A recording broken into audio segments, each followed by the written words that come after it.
Hello friends, welcome or welcome back to my channel. I'm CS Jaspreet. I hope that you all are doing well and you're preparing for your exams. And आज की जो video है that is very very special for the students जो कि exams अपने upcoming exams जो है वो आने वाले 5 to 6 months में देने वाले हैं राइट उनके लिए ये वीडियो बहुत हेल्पफुल है क्योंकि मुझे बहुत सारे ऐसे क्वेश्चंस डीएम में आ रहे हैं that whether to give single group और both groups in upcoming exams right अगर आपके पास 6 मंथ से ज़्यादा का टाइम है then I would honestly tell you फिर तो कोई प्रॉब्लम नहीं है आप आराम से प्रेपरेशन कर सकते हो लेकिन ये जो अपकमिंग अटेम्प्ट वाले बच्चे हैं ये बड़े कंफ्यूज हैं कि मैम सिंगल ग्रुप दें या बोथ ग्रुप्स दें मुझे डीएम्स भी आते हैं देखो सिनेरियोज डिफरेंट हो सकते हैं लेकिन मैं आपको एक बहुत ही सिंपल बात फ्लो चार्ट में बताती हूँ स्टेप बाय स्टेप बताती हूँ जिससे आप खुद घर पे बैठे एनालाइज कर पाओगे कि हमें सिंगल ग्रुप देना है या बोथ ग्रुप्स देने हैं and you will thank me later बहुत ही सिंपल स्टेप बाय स्टेप आपको एक फ्लो चार्ट मैं आज बना के दिखाती हूँ जो आपने इस वीडियो के बाद करना है और आपको खुद आंसर मिल जाएगा कि आप बोथ ग्रुप्स दे सकते हो या नहीं राइट लेट्स स्टार्ट सबसे पहले वीडियो खत्म होते ही स्टेप 1 जो आपने करना है that is take a white sheet, right? And write down how much have you prepared, as in preparation done.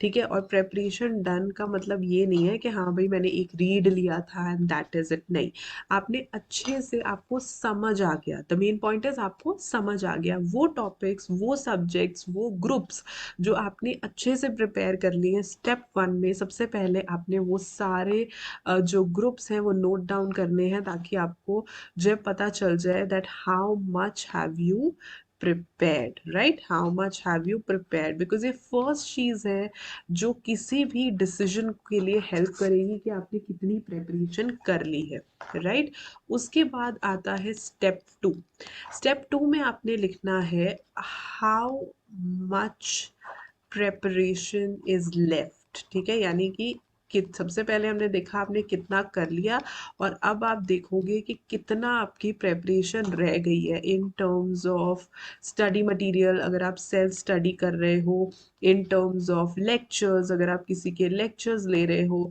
In terms of subjects right और ज़्यादा वाइड में चले जाएं तो इन टर्म्स ऑफ मॉड्यूल्स कि अगर आपने कोई एक पूरा मॉड्यूल ही आपको नहीं आता तो वो ठीक है तो ये चीज आपने लिख लेनी है कि भाई कितनी प्रेपरेशन मेरी अभी पेंडिंग है राइट तो स्टेप 1 कितनी प्रेपरेशन मैंने कर ली स्टेप 2 कितनी प्रेपरेशन मेरी पेंडिंग है अब सबसे मेन चीज आती है जो आपने देखनी है which is step 3 which says time left I believe आज है ये रिकॉर्ड करते वक्त आज 16th of January है अगेन वही 4.5 months हमारे CS वालों के लिए हो गया ठीक है CA का दे रहे हो तो इससे भी कम हो जाएंगे बिकॉज उनके मे में एग्जाम्स होने वाले अपने हिसाब से टाइम आप लिख लेना time left and ask yourself a question can I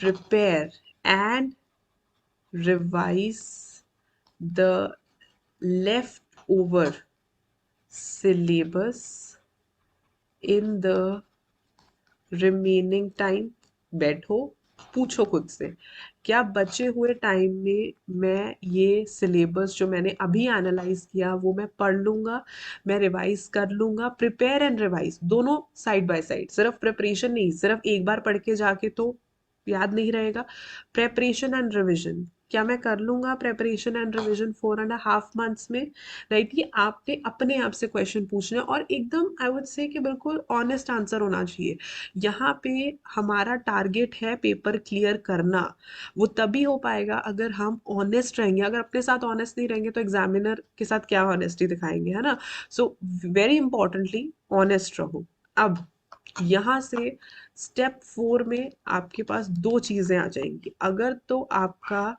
step 3 का जो आंसर था वो यस है you can prepare then I would say start now. 1 minute भी वेट नहीं करना, 1 मिनट भी, सच बोल रही हूँ, मजाक नहीं कर रही हूँ। I am like really telling you कि ये जो एक एक सेकेंड, एक एक मिनट है ना, ये जब एंड में जाके ना बहुत ऐसा लगता है कि यार व्हाई डिड वी डिलेड, हमने क्यों नहीं पढ़ा। और यकीन मानो ये आपका गोल्डन पीरियड है। Clear it and move. ठीक है, आगे बढ़ो जिंदगी में। सो अभी से स्टार्ट कर दो अपनी प्रेपरेशन। लेकिन अगर आपका स्टेप 3 का आंसर नो है, ठीक है, अगर स्टेप 3 में जहाँ मैंने आपसे पूछा कि आप जो है व्हाट वाज इट, स्टेप 3 में कि आप रिमेनिंग टाइम में लेफ्ट ओवर सिलेबस पूरा कर सकते हैं, answer to this is no. Then ask yourself how much syllabus you can prepare.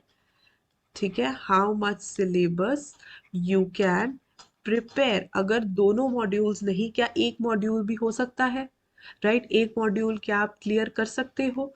Yes, अगर आप सिंगल मॉड्यूल प्रिपेयर कर सकते हो, क्लियर कर सकते हो, you also start now with single module. और अगर ऐसा लगता है कि भाई बिल्कुल ही कुछ नहीं हो सकता, ठीक है, क्योंकि अगर अभी से भी आप स्टार्ट करोगे तो आई बिलीव सिंगल मॉड्यूल तो आप कर ही सकते हो।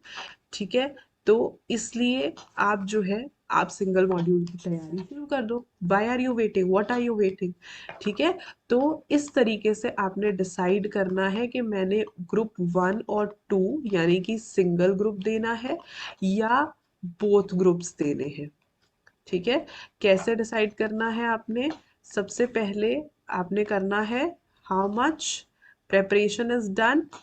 ठीक है, सबसे पहले आपने देखना है हाउ मच प्रेपरेशन डन, मैंने कितनी प्रेपरेशन कर ली। क्या मैंने एक मॉड्यूल पूरा प्रिपेयर कर लिया? क्या मैंने दोनों मॉड्यूल्स पूरे प्रिपेयर कर दिए? ठीक है, कई बार देखो, अगर आपका यहाँ पे एक मॉड्यूल हो चुका है ऑलरेडी, आपको पता है कि मेरी अच्छे से प्रेपरेशन हो गई है, तो आप दूसरा मॉड्यूल शुरू कर दो।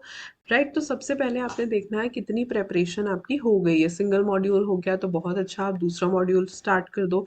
ठीक है, अगर एक ही मॉड्यूल अच्छे से नहीं हुआ है तो आई वुड सजेस्ट यू कि आप उसी की प्रेपरेशन करो, दैट इज बेटर।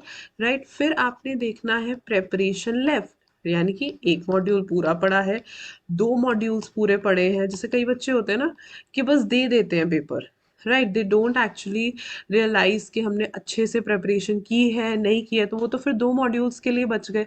ठीक है, वो देखना। Then analysing that can you complete the syllabus, right, क्या आप बचे हुए टाइम में कंप्लीट कर लोगे, रिवीजन प्रेपरेशन अच्छे से कर लोगे, वो एनालाइज करना।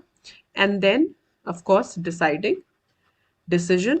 ठीक है, अगर इसका आंसर यस है आपके अकॉर्डिंग, अगर आपको लग रहा है कि हाँ भाई मैं तो रिवाइज कर लूंगा, yes, then very good, start. Right, अगर तो आंसर यस है तो आप स्टार्ट कर दो प्रेपरेशन। अगर आपका इसका आंसर नो है तो ये एनालाइज करो कि अगर मैं बोथ ग्रुप्स नहीं दे सकता तो क्या मैं सिंगल ग्रुप दे सकता हूँ। Right, why to skip the attempt, my question would be why to skip the attempt. तो आप स्टार्ट कर सकते हो सिंगल मॉड्यूल के साथ। ये बहुत ही बेसिक मैंने आपको स्टेप वाइज बता दिया है कि आप किस तरीके से एनालाइज एक्चुअली में घर पे बैठे खुद से कर सकते हो। You really don't need any one. मैं हमेशा स्टूडेंट्स को कहती हूँ वी आर द बेस्ट जज ऑफ आर सिचुएशन, हमें अच्छे से पता है कि हमें क्या आता है क्या नहीं आता है। तो इस तरीके से आप एनालाइज करो कि आप एक्चुअली में ग्रुप 1 लाइक सिंगल मॉड्यूल दे सकते हो, सिंगल ग्रुप दे सकते हो या बोथ ग्रुप्स दे सकते हो। This way it will help you in the long run. Right, तो आई होप कि आपको ये वीडियो अच्छी लगी हो। Thank you so much for watching. Right, thank you, and I hope कि आपको ये वीडियो अच्छी लगी हो तो लाइक कर देना, and don't forget to subscribe to my channel as it's totally free. अगर आपको वीडियोस अच्छी लगती हैं तो चैनल को सब्सक्राइब कर दो, hit the bell icon right next to it so that whenever I upload any video you get notified. I'll see you soon with another video. Till then, stay happy, stay blessed, and keep the preparations on. Bye bye.